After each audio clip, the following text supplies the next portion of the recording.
Feeney was almost untouchable all weekend, unlike the wildcard entry of Zach Bates, who managed to get pinball from everybody at Team MSR. Meanwhile, Waters went from 0 to hero using the Grove strategy of the double pit stops during a safety car period to get some valuable points after pretty much a disastrous Saturday. And Woody, he coulda, shoulda, really should have had a better weekend, but didn't. Anyway, Steve, welcome. And what's your thoughts on the weekend of racing?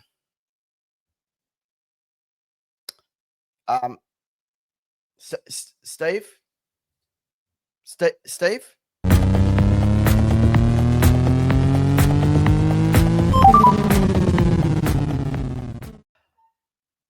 Well, the lazy Steve's on holiday, so you got me, and I'm going to do the wrap up of the Ipswich 440. So, welcome to the Valve Bounce and welcome, viewers.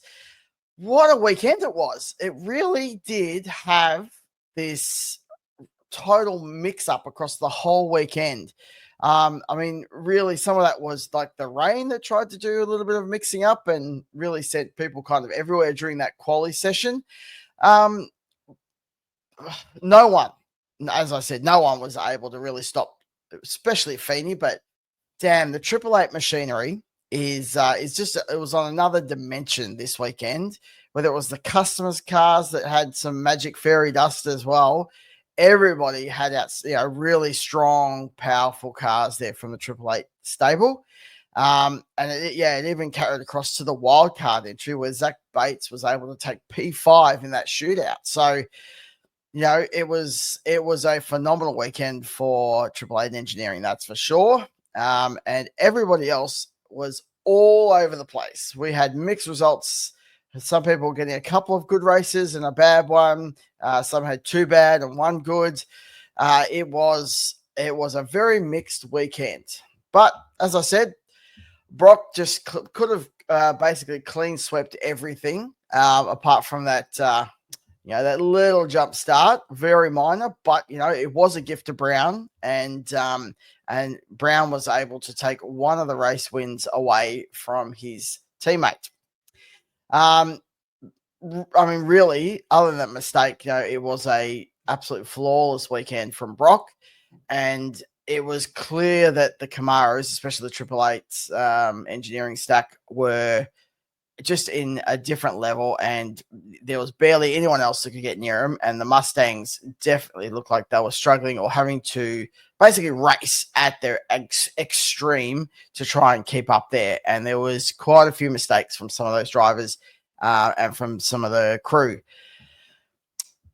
Let's talk about that incident. Let's jump across to so it looks like Cam Hill kind of was infected with the same kind of red mist that that Woody caught, because both of them seemed to lose their cool a little bit in one of the races.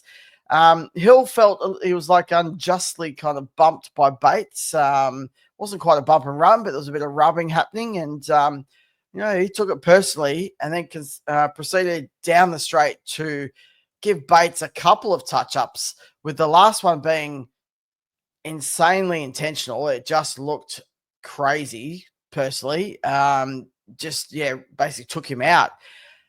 Zach kind of went off the course and tried to kind of keep his cool, roll back into the train of cars, and found his Hill's teammate Percat, who decided to just basically finish him off and just sent him punting into I think it was turn 3. Turn 2. It was just diabolical, which he kind of built over the weekend to really culminate in that really strong shootout and a good turnout from a wild card and from a rookie. But he really did cop it in that race, especially from the MSR boys. So a lot of learning to be done, but overall pretty good weekend for Zach. With that Percat incident, it was just a note for Stephen's sake, of course. Interlocking wheels again caused that to be worse than it should have been. And so again, I'm sure Steve will be making the call at some point for us to fix those wheels because, yeah, yet again, car got speared off unnecessarily when it should have been just a little bump. So the penalty that Percat got was a little overzealous, I thought. His was, yeah, I think the pit lane penalty for Cameron Hill was deserved because it was quite intentional. But, yeah, geez, it seemed a little rough on Percat. He definitely needed a penalty, but yeah, it was a full 15 seconds. So, yeah, bit of a big one. All right, let's cover off some of the racing and a race 23, which was the first race for the weekend. It saw the youngest podium ever with Broc Feeney, Kai Allen, and Ryan Wood in third. So some really great, strong results from the young up and coming drivers. It was really great to see. And there was also some surprising results that kind of filtered through the field with Cooper Murray taking P6, Aaron Cameron in P9, which was a great result for him. And then Jackson Evans got an 11th place. So he was just outside the 10, but really good results in that race. And we had some shockers. Davidson, Reynolds, and Mostert all had pretty much shockers, finishing in P22, 24 and 25 respectively. Mostert had brake issues at the start, which pretty much ruined his race opportunity. So on the formation lap, he had a soft pedal, had some issues, and decided to run into the pits for safety. So that was really disappointing on from his behalf. And yeah, he kind of carried some of that unlucky or tough racing for the rest of the weekend. When we look at the results there, obviously Feeney, we said that Broc Feeney took that one out, and it was never in doubt. Both his pole and his racing, he was way, way superior and far advanced of everybody else in the field. And so it was really just the start of what was going to be a dominant weekend. Race 24, which was the second race for the weekend, we saw Feeney.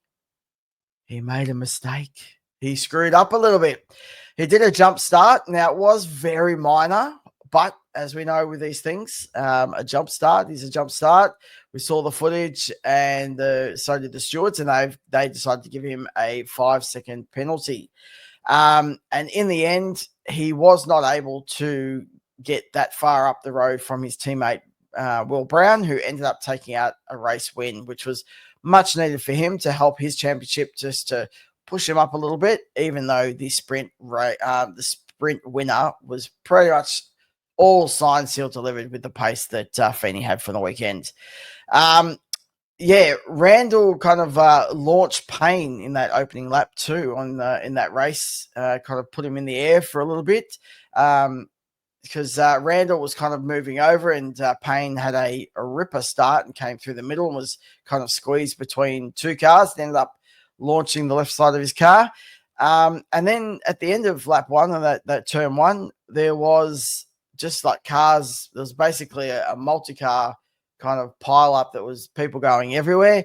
And Evans and LeBrock were really the ones that kind of suffered the most out of that. But getting beached, and Evans having to spend a lot of time in the pits. The safety car was deployed at that point, and really for the rest of that race, it was quite processional. There was nothing really happening. It was pretty boring for almost the whole period until the kind of final pit stop session, and that's where we saw Waters and Mostert. Waters did an undercut. It was about 19 laps to go, and decided to cut in to try and maintain his position. Mostert stayed out, and despite staying out later, WAU decided to take 4 tires, and I'm not sure why. When he pitted, there was about 15 to go. Waters took 2 tires, and that really helped keep his position. And then Chaz ended up in traffic once he exited from that, and the 4 tires were not enough to really overcome overcome that one. and he ended up. I'm just going to check the results here. I've got them here because I don't know why I didn't write it down. Just usual stuff from me. Chaz ended up 7th in that race, and Cam maintained his 5th position from when he pitted. So yeah, I guess the undercut still works really well at Ipswich at that track. Yeah, obviously Brown, as I said, took that win. The 5-second penalty. Feeney was driving as fast as he could and ended up being just outside and just missing out on taking the 5-second gap down. And Brown took the win. Feeney got 2nd, and Ryan Wood came in for 3rd. So another great race from Wood, which it started looking like a really good weekend for him. Until we kind of hit into race 25 where we really lost out a little bit, but I'll touch on that in our talking points. And as a quick summary, we've got race 25, which was the 3rd and final race on the Sunday. This was the longer race that they have, which was 63 laps. And like the rain just kind of hit in that, I think it was lap 2 that the rain decided to come down, and it just never really made an impact. There was a few people kind of, trying to manage it on the slicks, but overall it was a really short kind of rain cell or period of rain. The only person that thought they could kind of capitalize was Courtney. Now, he jumped into the pits for wets, but as the rain disappeared a few laps later, he really suffered and ended up losing out on that strategy. I guess throughout that race, it was pretty quiet. Processional things were going as they should.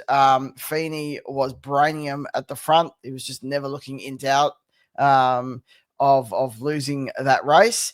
But then, there was a few things that kind of happened. There was a safety car on lap 30. And that was basically when the chaos kind of unfolded, because Kai Allen, Waters, and Heimgartner did that Grove strategy. They decided to not do their final pit, do that long session in the middle of the race, and they all jumped in and did 2 pit stops and managed to maintain themselves at the front of the field. Now, largely, this is because of the way Supercars or Motorsport Australia are running that pit limiter for multiple laps. Now, I think from memory, actually, I'll touch on it a bit later, but I think from memory, it was quite a few laps, and that really gained them the advantage. We're seeing this strategy kind of play out a lot, and now more teams are catching on to it. So, they basically all pit, did their double, and it spat them out, and kind of like Waters was first, Kai Allen was in 2nd, and Heimgartner was in 4th. So they kind of really took advantage of that and just played that strategy beautifully, and ended up right at the front of the field. Now, from there, Bates and Hill had their little contact when the restart happened, and this is what I spoke of earlier, where it was it was a little crazy. And I think, to be fair, Hill only really got a pit lane penalty, and I don't know if that was quite enough. So it was way too intentional for what I thought, and really they've got to stamp that out. Despite whatever anger or issues you think you might have, it was really not on in that sense. And now let's lead to another big incident, which was slightly different, but the same cause, was Ryan Wood. Woody, he started 2nd. He was in 6th when, he was actually in 5th, and then Brown had a little bump and run. Nothing out untoward, or it was all in line with what was happening throughout the year, where Brown didn't displace him or anything. He just kind of pestered him to make sure he could get that inside run. His car was faster. He was always going to get down the inside.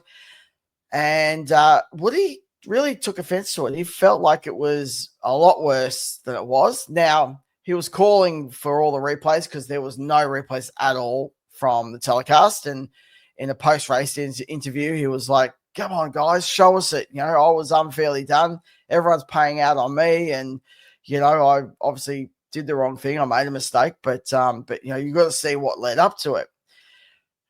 Turns out, even Woody, once he saw the footage, decided that, all right, you know what? I think I was just a bit too angry for no reason, because it was really mild. There was nothing really in it, and it was pretty fair from Brown. Now, Woody did make a mistake. I think he had every intention, from the look of it, that he wanted to give him a bump at the end of that straight, and then just missed his braking marker or went too deep and had way too much speed. He basically turned around and just gave Brown the biggest, the massivest chunk in the back, spun Brown around, and basically ruined Brown's race. Brown was pretty dirty, and rightly so. And Woody was still a bit miffed and a bit upset that he did that. He was like, I really did screw up, but he sort of went and said his apologies and etc. Now, Brown, as I said, he started in second. He was in sixth when he hit Brown, and with the penalty of the 15 seconds that he was given for that bump, he ended up finishing in 22nd. Brown was the one that called it early through the media. No one else was talking about it, but Brown basically said, mate, I don't know what he was doing. Like, I'm safe. I'm in the 10. Mate, you're the one that's on the bubble. You're the one that needs to be careful and think about this stuff. And it was unnecessary. So I really hope that the people around him, and probably himself, he probably has learned his lesson, but the Murphs of the world, or even the Chaz, could kind of tell him, mate, pick your battles. You get angry, you've got to be able to find a way to control it, because, mate, he could have finished in 6th and really put himself deeper into that 10, rather than being now still on that fringe, because a lot of people, especially like your Anton De Pasquale's, etc., are all having good runs at the moment. So everybody's accumulating some really strong points to keep themselves in and around that 10. But that was kind of the wrap, a bit of a longer one, but I'm trying to make sure I cover everything off, because there's only me, no Steve. And it's a good call out. If you aren't too bored after all of that, give us a like or give us a subscribe. We would really appreciate it. And we will continue to do all the F1 and V8 Supercar stuff moving forward. Okay, that kind of takes us to our predictions.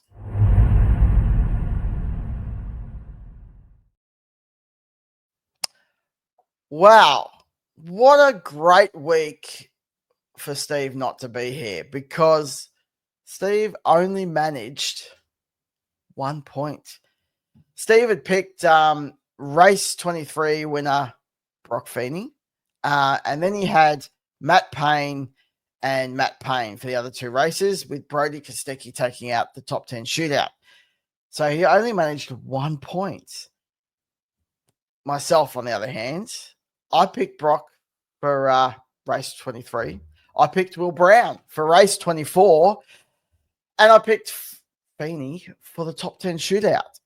I did miss race 25 because I thought Kostecki might have a chance. But in any case, I ended up getting 3 of the possible 5.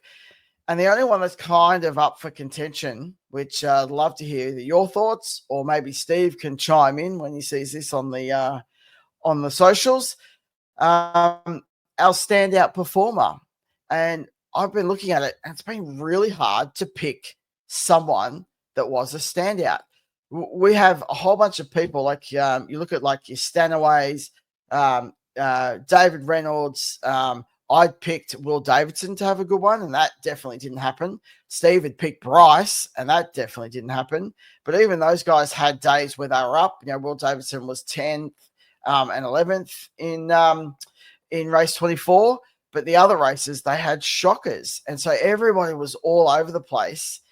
And so really, Anton's been having a great run lately. And so he really did have an outstanding performance, especially compared to his teammate. But we kind of expected that. So I'm going to say, and Steve, let's hear from you. But I'm going to say Reynolds is my pick, and that is based off the following. Race 23, Reynolds had a shocker. Where is he? Oh, I can't even see. He's so far down. He was 24th. That's a shocker. But then in race 24, he managed to get himself up to 9th. So that's a great recovery and a great result. And then when you look at his result for race 25, he ended up 11th, which is a good solid thing. Now, compared to his teammate, nowhere near as good and less than, but he was the only one that I felt like had enough of kind of a result where, he was making some of the qualifyings. He had 2 good races and 1 shocker. So I've decided that Reynolds is the guy that will take out our standout performer, but I do feel it's a little controversial and a little, it's a tough one to pick. So I'd love to hear your thoughts. All right. Okay. Now comes the talking points, and we're going to rip through these because it's just me. But Steve did manage to drag himself away from that sun and those lovely beaches over in Western Australia to give me his talking points. So I'm going to, I'm not going to imitate him. Not like last time. I'm just going to run through them as well, so you can get his ideas and his thoughts from the weekend. So my first talking point, I hope that Woody and the other people around him, like Murph, realized the lessons they could take from the weekend. The red mist definitely got to him, and I spoke about how the bump and run and etc. was in line with everything else that had been adjudicated from this year from Beardo. But I mean, just think about it. He secured 2 podiums on the weekend for the 2 prior races, and then ended up way down the grid because of that penalty. And you just think about, like, when I'm looking at the overall results right now, Ryan Wood is in 9th, and he is what's that? 1076, so 1,076 points. And Andre Heimgartner, who also had some up and downs, etc., is on 1,083. So they are so close. There's nothing between them. And if he had maintained and achieved that 6th position, he would now be sitting a lot closer up the line towards Anton, and would be in that 8th position. But right now, there is a big gap. Anton is 1,166 versus the 1083 of Heimgartner. So he's been able to jump ahead almost 100 points, what's that, about 80 odd points, based off keeping his nose relatively clean and having some okay performances. So they're really starting to bridge that gap and push ahead, and we're really starting to feel the gap on that 8th, 9th, 10th, which are all really close, and 11th. Kai Allen is obviously charging forward. And there's been a big separation because Cameron Hill has dropped down a long way because of some of those penalties and some of his results. So we are in the mix at the moment where we're basically reducing that top 10 down to Andre, Ryan, Randall, and Kai Allen. And you've got to also be conscious that if someone outside of that top 10 wins the Enduros, they get an automatic entry in. And so that reduces the numbers that are available. So, it really could come down to, if you're a 9th, you may not make it. You might just squeeze in. It's going to be tight. So, yeah, really big one. And I just hope Woody doesn't look back on this and think, man, I really screwed the pooch on that one. So that was my first talking point. So Steve's first talking point, he has said, welcome to the big leagues, Zach Bates. Yeah.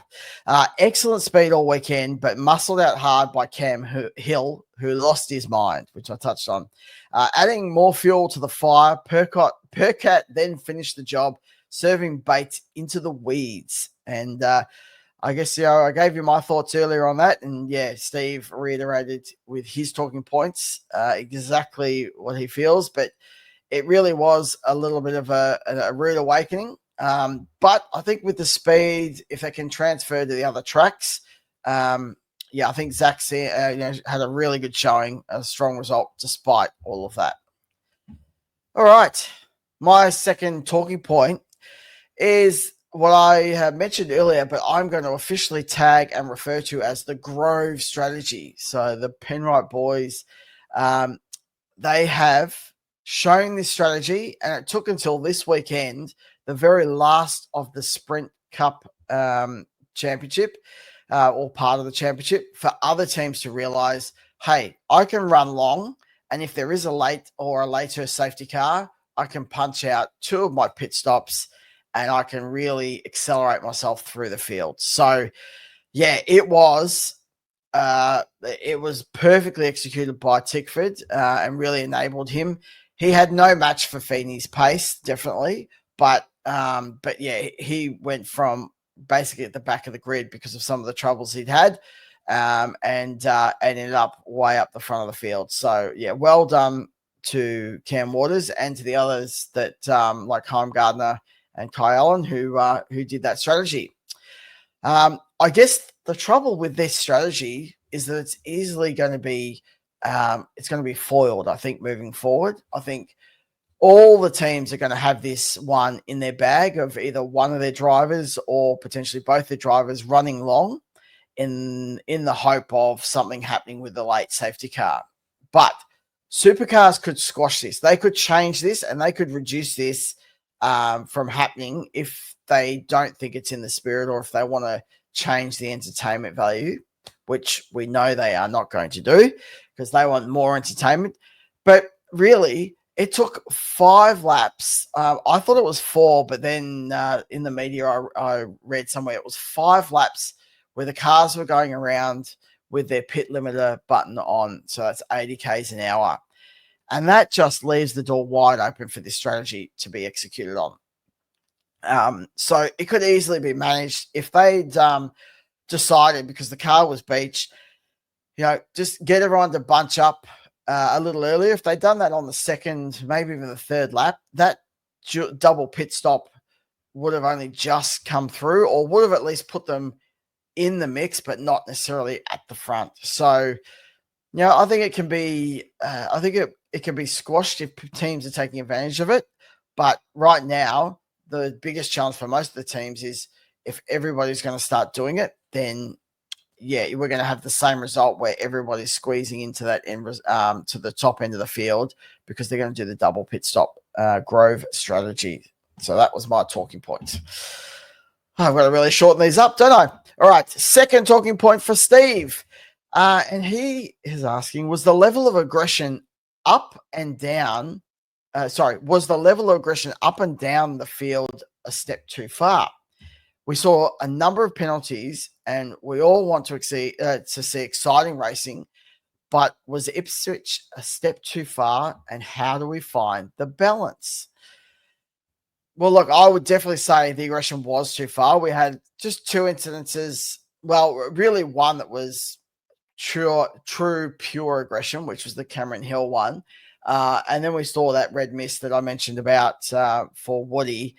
But, I mean, we saw more penalties, like the Will Davidson 5-second penalty for a bit of the bump and run that happened on Anton. I think that if Anton's back fender or rear bumper hadn't have bumped and caused a bit of tire smoke, I don't reckon Davidson would have been penalised. I think they just felt like they had to give him something. It was pretty close to the way, or to the same way that Brown kind of went past Woody, which was deemed like a pretty normal one. So there were a few standouts at both extremes, but the aggression was definitely up, and I do feel like people are starting to push a little harder coming into the Enduro. So we'll be looking for that at the bend at the next round. Right, my third talking point is a congratulations to Broc Feeney for taking out the Sprint Cup Championship, or whatever they're calling it. But I will also say, thank fuck that it is finally over. It's clear that they were playing for basically nothing, but they had to reward the driver who ended up at the end of this one in the lead. And that plaque that had like the gold and man, that was a little embarrassing. I mean, it was something out of a high school house sports day or something. That's what it looked like to me. It was just embarrassing. But the trophy, being a Repco one and a re-image of Brabham's steering wheel in the Repco car from the 60s, and then having the grandson of Brabham present the trophy, I thought that was pretty cool. And seeing Broc Feeney's grandma up there having a swig of the old champagne bottle was good to see. That was she did all right. She did all right. Okay, the third and final talking point, which is Steve's, which surrounds how quick the Triple Eight cars were. And I guess his point of contention is that when you can simply plug and play a driver into the seats, even in the third car, and can be at the front of a competitive field, it shows the advantage that Triple Eight, that single operation, have. He was quick to write that he didn't want to diminish from Feeney's achievements in 2025 so far, but it does show that any driver that is in those cars only really has to beat their teammate. And if you can do that, you'll secure yourself the grand prize. And it was clearly evident. I've mentioned it. And I can't agree with you more, Steve, that whatever they have at Ipswich, they just brained everybody. The customer cars were fast, which I thought was really interesting because not even customer cars normally have the same advantage, but they were definitely, whether GM's got them working better together or something, but everybody was up there and had a fast car, and it was tough to watch as a Ford fan. We had a few opportunities here and there, but we're never going to beat Feeney or a Triple Eight car. So, yes. Right, that takes us just to the last part with a bit of news of things happening. And we'll touch on SVG over in the Xfinity and the NASCAR. They were at Watkins Glen, which is a great track. Always good to watch when they go through that half track there. But I guess in the Xfinity part, Connor Zilic just straight up wrecked SVG. SVG was kind of was keeping him at bay for quite a few laps, and Connor went wide out of the second last turn. I don't know what corner that is on the half track, but the second last turn, which is a left-hander, and was hoping, I think, to carry more speed to be able to get up on the inside. But Shane was much faster, and he just came back onto the track and just absolutely took a pit maneuver onto the back of SVG's car, who ended up in the fence, and the car was basically written off. Couldn't even drive it, whatever it was, like 500 meters to the pits. So it was absolutely KO'd, that car. And then in what most people are describing a little bit of karma, especially Steve, Connor managed to KO himself in the celebrations. He was in victory lane, and effectively he went to stand up on his car, and his foot slipped and got caught in the window net, and he fell with his foot stuck and just basically fell straight onto his shoulder and his head. Really did almost KO himself, totally unconscious, but he has a broken collarbone. And I'm not sure Shane, who managed to race really successfully with broken collarbone, I'm not sure he's going to have much sympathy for him because I can't see that Shane would be very happy with the result of being taken out of the race. And then, Connor just getting a bit of the karma, but Shane's feeling a little happier about the whole situation. On that, in the next full race, in the NASCAR race, Shane secured the win after 12 months of not of taking second there. He brained the field. He was all over him, just totally dominated, and that actually means he's won 4 for the season. So kind of lucky. They've got lots of street races now because that is giving him a bit of a leg up. But he absolutely KO'd them there. He was so strong, and it was a good recovery after the Xfinity stuff that went down. And then just lastly on the off-topics track, on the off-track topics, I'm running out of steam here, aren't I? Will Power broke the Penske drought, which was fantastic. They were racing in Portland. Kind of have overshadowed a little bit because Alex Palou secured his 4th IndyCar title. He has been so dominant all season. He has been really strong. And yeah, he was able to secure it. So well done to Alex. Well done to Will, who managed to bring the Penske cars out of the fog because they have been nowhere since the cancellation of some of those members. And that is all I've got for this one. We will be back in full in the coming weeks, and we'll do a bit more of a wrap up of all the news and stuff that's happening. The main stuff that's kicking off we'll still cover it off and give our opinions, so that we've got some stuff for you next week. And we've got a couple of weeks until we see the F1's back, so it'll give us the opportunity to pull out some slightly different content of giving some news and some updates and providing some of our opinions, and hopefully you can share yours if you're still here. And as I'm wrapping up, in the honor of Steve, if you are still listening, watching, you can put a I'm looking for things. You can put coffee. Like an old coffee cup sitting here. You can put coffee as the buzzword, and we'll make sure we give you a like and a bit of love in the comments. So put that one in. Other than that, I'm Damien. Steve is still away. Lucky bastard on holidays, enjoying it, I hope. And we will see you in the next video. Thanks. Bye.